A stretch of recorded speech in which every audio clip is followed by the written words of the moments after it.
है यसको डेरिभेसनको लागि फर्स्टमा सबैभन्दा पहिले हामीले आरसी फेज शिफ्ट अस्सिलेटर 3 स्टेज है 3 स्टेज आरसी फेज शिफ्ट अस्सिलेटर त्यसको सर्किट बनाउनु है यहाँ चाहिँ यो छुटेको छ यो चाहिँ ग्राउन्ड है यो पोजिटिभ वाला नन इन्भर्टिङ टर्मिनल यो ग्राउन्ड गरेको छ त्यसपछि इन्भर्टिङमा यहाँ यो छुटेको छ है यहाँ चाहिँ ग्राउन्ड नन इन्भर्टिङ टर्मिनल प्लस वालामा यहाँ ग्राउन्ड त्यसपछि इन्भर्टिङमा आर भएर इनपुट त्यसपछि यहाँबाट भी आउट त्यसपछि फिडब्याक आरएफबाट है फिडब्याक आरएफबाट इन्भर्टिङमा इनपुट दिइरहेको है नन इन्भर्टिङ यो ग्राउन्ड गरेको छ यो चाहिँ फिडब्याक नेटवर्क भयो अपएमको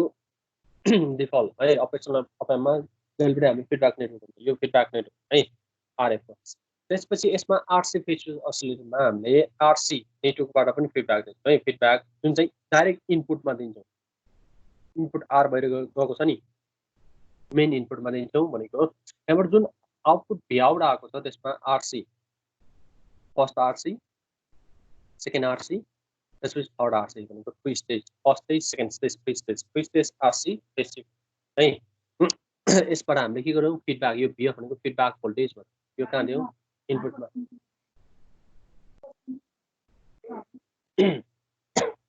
हेर्नु नै first RC second RC third RC तीनवटा आरसी नेटवर्कबाट यो फिडब्याक रूपमा इनपुटहरुमा दिएको छ अब हेर्नु है अपएममा यसको अपएमको आउटपुट भनेको जहिले पनि के हुन्छ 180 डिग्री फेज शिफ्ट है यहाँ हामीले इनपुट यहाँ प्लस त्यसपछि माइनस दियो भने यसको आउटपुट के आउँछ यो माइनस प्लस आउँछ 180 डिग्री फेज शिफ्ट अपएम है अपएमले 180 डिग्री फेज शिफ्ट है अपएमले 180 डिग्री फेज शिफ्ट है अपएमले 180 डिग्री फेज शिफ्ट त्यसपछि यसको पनि के हुन्छ आरसी फेज शिफ्ट नेटवर्क यसले पनि के गर्छ 180 डिग्री फेज शिफ्ट गर्छ है आरसी नेटवर्क के गर्छ आरसी नेटवर्कले 180 डिग्री फेज शिफ्ट यहाँबाट के छ अपएमले 180 डिग्री फेज शिफ्ट गर्छ यहाँ पोजिटिभ यसको पोजिटिभ नेगेटिभ छ भने यहाँ के हुन्छ नेगेटिभ पोजिटिभ आउँछ त्यसपछि यसले पनि के गर्छ 180 यहाँ पहिला जुन इनपुट आएको छ 180 degree phase shift 180 degree phase shift के हुन्छ 360 भयो नि 360 भनेको के हुन्छ 360 भनेको कम्प्लिट यो 0 त्यसपछि 180 त्यसपछि 180 360 भनेको के हो 0 डिग्री फेज शिफ्ट हो नि इन फेजमा हुन्छ है यहाँ जुन पहिलाको पोजिटिभ नेगेटिभ छ भने यहाँ नेगेटिभ पोजिटिभ त्यसबाट आउँछ पोजिटिभ नेगेटिभ आउँछ के हुन्छ इन फेज हुन्छ इन फेज है सेम फेजमा हुन्छ और 0 डिग्री आउट अफ फेज है आउट अफ फेजमा हुन्छ एउटै फेजमा हुन्छ है एउटै फेजमा र यसमा हेर्ने हो भने अब यसमा हेर्ने यो एउटा नोड भयो यो पनि एउटा यो आरसी नेटवर्क है आरसी नेटवर्कमा तीनवटा नोड है आरसी नेटवर्कमा यसमा तीनवटा नोड छ यो नोड है अलिकति अब त्यसपछि यसमा तीनवटा नोड छ यसमा हेर्नु है यो नोड अब यो नोडमा हेर्ने हो भने यो है यो नोडमा हुने भोल्टेज है यो नोडमा हुने र यहाँनिर यो नोड भन्दा यो थर्ड नोड छ नि त्यो भन्दा बाहिरतिर हुने भोल्टेज भनेको भी आउट है यहाँनिर हुने भोल्टेज भनेको भी आउट हुन्छ यहाँनिर भोल्टेज यो जुन भी छ नि त्यही भोल्टेज है र हामीलाई के थाहा छ भन्दाखेरि है आरसी नेटवर्कमा है जुनसुकै हो है त्यो थ्योरिटिकली के हुन्छ भन्दाखेरि आरसी नेटवर्कमा फ्रिक्वेन्सी अफ अस्सिलेटर भनेको 1/2 पाइ आरसी स्क्वायर ट्वाइस हुन्छ है आरसी नेटवर्कमा जहिले पनि फ्रिक्वेन्सी अफ अस्सिलेसन एफआर 1/2 पाइ आरसी स्क्वायर ट्वाइस हुन्छ जुन आर भनेको रेजिस्टेन्स भयो सी भनेको क्यापेसिटर भयो र यो क्यापिटल एन भनेको एन नम्बर अफ स्टेज कति छ भनेर है नम्बर अफ स्टेज कति छ भनेर है नम्बर अफ स्टेज कति छ त्यही भएर कति आउँछ यो अब यही डिराइभ गर्नु पर्छ है आउनु पर्ने कति हो 1/2 पाइ आरसी स्क्वायर 2 * 3 भनेको 1/2 पाइ आरसी स्क्वायर रुट 6 आउनु पर्छ भनेर है त्यो डिराइभ गर्नु अब त्यसको लागि यसको यो फिडब्याक जुन यो फिडब्याक नेटवर्क पनि आरसी है यो आरसी नेट यसलाई हामीले सेपरेटली कन्सिडर गर्छौं यो सेपरेटली यसको एनालाइसिस गर्नु लाग्छ यसको एनालाइसिस हेर्ने हो भने यसको एग्रेसन भोल्टेज भिएफ छ यसको एग्रेसन भोल्टेज भी आउट है त्यही कुरा हामी लेख्छौं यहाँ है यो RC first RC second RC third RC यसको एग्रेसन भोल्टेज के छ भिएफ छ यसको एग्रेसन भोल्टेज के छ भी आउट छ यसलाई हामीले नोड कन्सिडर गर्यौं नोड 1 नोड 2 र त्यसको एग्रेसमा हुने भोल्टेज नोड 1 मा ए नोड 2 मा बीबी नोड 3 मा ओपीसी हुन्छ है अब यसमा हामीले एनालाइसिस नोडल एनालाइसिस गर्दाखेरि है नोडल एनालाइसिस गर्दाखेरि इच नोडमा गर्छौं नोड 1 नोड 2 र नोड 3 सबै नोडमा गर्छौं अब यहाँ है यो फिडब्याक भोल्टेज भिएफ छ भने यो नोड 3 मा हुने भिसी भोल्टेज भनेको के हुन्छ भिएफ सँग इक्वल यहाँ भिसी छ भने यसको एग्रेसमा हुने भोल्टेज भिएफ छ त्यो भिएफ नोड 3 मा हुने भिसी भनेको भिएफ हो है नोड 3 मा हुने भोल्टेज अब त्यस्तै गरी अब यसमा यहाँ चाहिँ भिबी छ अब यो तलतिरको ग्राउन्ड लाइन छ नि ग्राउन्ड लाइनमा हुने भोल्टेज भनेको के हो भी ग्राउन्ड भनेको 0 भोल्टेज है त्यसको एड्रेस यो ग्राउन्डमा 0 हुन्छ माथिको पोटेन्शियल यहाँको पोटेन्शियल VF यताको पोटेन्शियल VOUT यो तलको रेफरेन्स लाइनमा हुने ग्राउन्ड हो के हुन्छ 0 सो अब यसमा नोड 1 नोड 2 र नोड 3 मा हेर्ने सबैभन्दा पहिला यहाँबाट नोड 3 मा हेर्ने हो भने है नोड 3 मा यसमा नोडल एनालाइसिस लाउने हो भने है नोडल एनालाइसिस लाउने हो भने यहाँ अरु भोल्टेज सोर्स अरु रेजिस्टेन्स केही छैन सो यसमा हुने है यसमा हुने करेन्ट भनेको के हुन्छ एउटा यो अर्को है सो यसमा एउटा चाहिँ के छ यो भोल्टेज नोड 3 नोड 2 यहाँ फ्लो हुने करेन्ट छ अर्को भने के हुन्छ यो नोड 3 बाट आर मा फ्लो हुने करेन्ट है जम्मा दुईवटा मात्र छ एउटा चाहिँ नोड 3 बाट रेजिस्टेन्स भएर ग्राउन्ड जान्छ अर्को नोड 3 बाट के हुन्छ क्यापेसिटर भएर यो नोड 2 मा जान्छ है दुईवटा करेन्ट सो यसमा BC और BF है एउटै हो BF minus BB divided by यसको इम्पिडेन्स त्यसपछि अर्को भने के हुन्छ BF माइनस 0 डिभाइडेड बाइ यसको impedance so BF minus BB divided by यसको इम्पिडेन्स भनेको यदि क्यापेसिटर छ भने माइनस JXC है इन्डक्टर छ भने JXL है JXL है क्यापेसिटर ल्याग गर्छ त्यही भएर है so BF minus BB divided by minus JX त्यसपछि अर्को BF माइनस 0 भनेको के हो BF डिभाइडेड बाइ R है एउटा इक्वेसन आयो नोड 3 बाट त्यसैगरी अब नोड 2 मा हेरौँ है नोड 2 मा के छ एउटा यतातिर छ अर्को यहाँनिर छ अर्को यहाँ भनेको यो डाइरेक्सनमा पनि करन्ट फ्लो हुन्छ यो नोड 2 बाट नोड 3 मा फ्लो हुन्छ नोड 2 बाट नोड 1 त्यो नोड 2 बाट नोड 1 नभइकन नोड 1 बाट नोड 2 पनि हुन सक्छ है भनेको एउटा भन्न खोजेको करेन्ट के हुन्छ एउटा नोड 2 बाट नोड 3 अर्को नोड 2 बाट नोड 1 अर्को नोड 2 बाट यो ग्राउन्डमा तीनवटा current so BB minus A है BB minus A divided by minus JX node 2 बाट नोड 1 त्यस्तै गरी अर्को भनेको BB minus 0 divided by R भनेको BB डिभाइडेड बाइ R यहाँ ग्राउन्ड तिर अर्को भनेको BB minus F divided by minus JX 2 बार 3 तिर हो सेकेन्ड इक्वेसन है सेकेन्ड इक्वेसन त्यस्तै गरी अर्को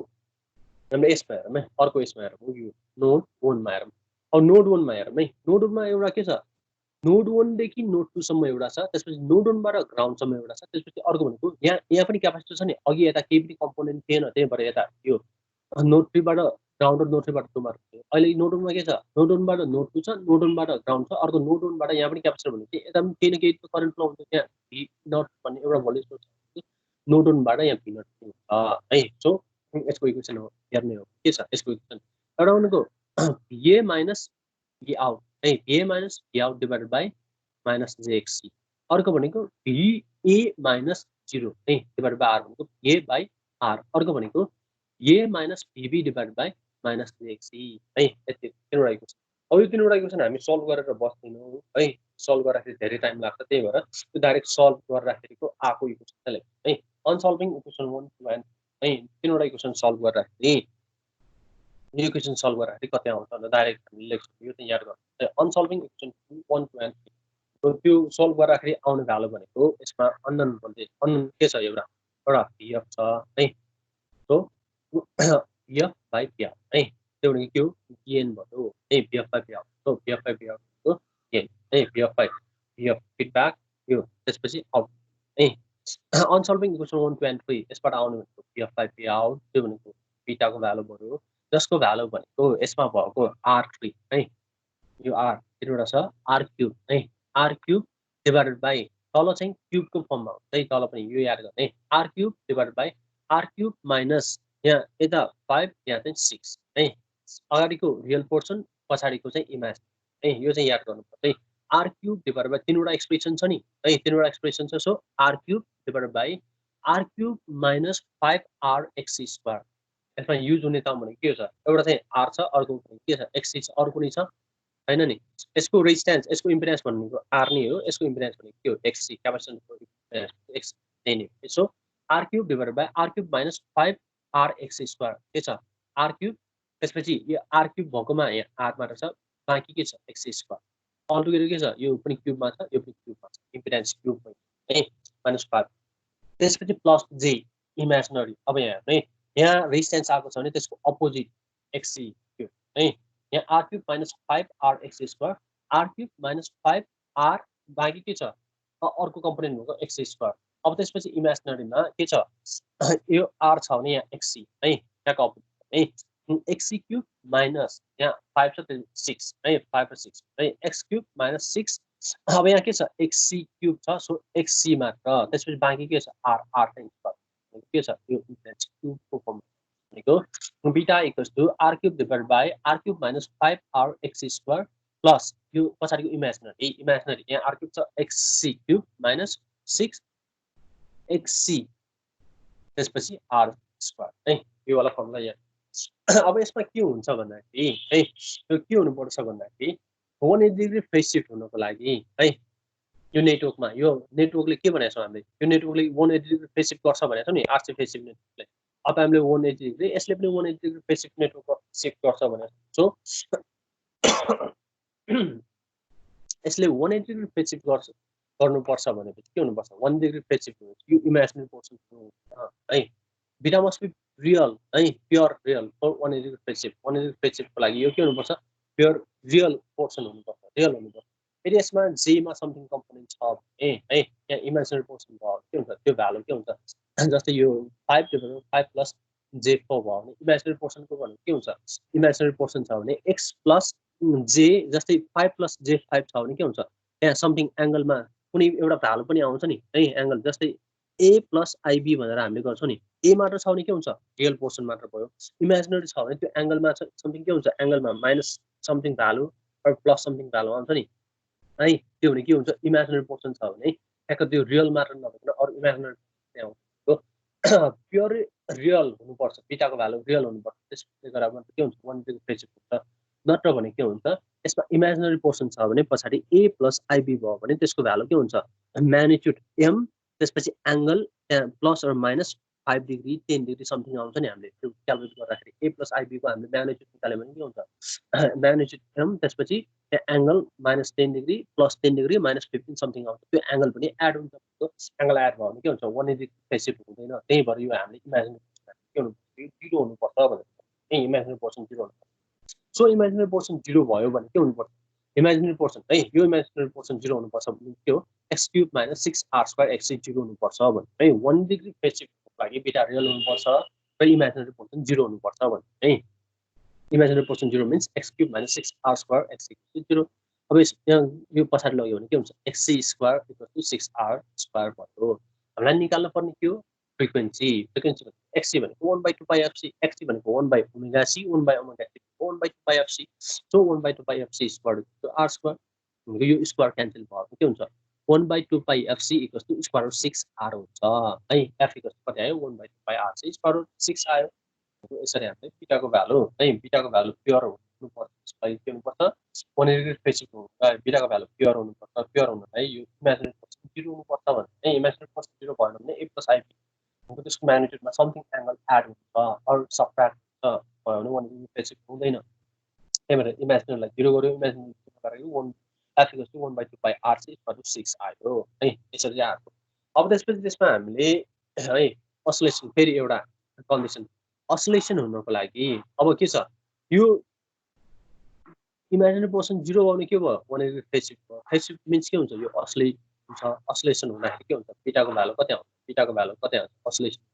यो जिरो हुँदाखेरिको कन्डिसनमा oscillate हुने हो नि है त्यो oscillate हुँदाखेरि बीटाको भ्यालु भनेको r क्यूब र r cube minus 5r x square आयो अब ए भ्यालु अघि के भ्यालु यो r स्क्वायर र x स्क्वायर यो भ्यालु आएको छ नि x square equals to 6r square त्यही भ्यालु यसबाट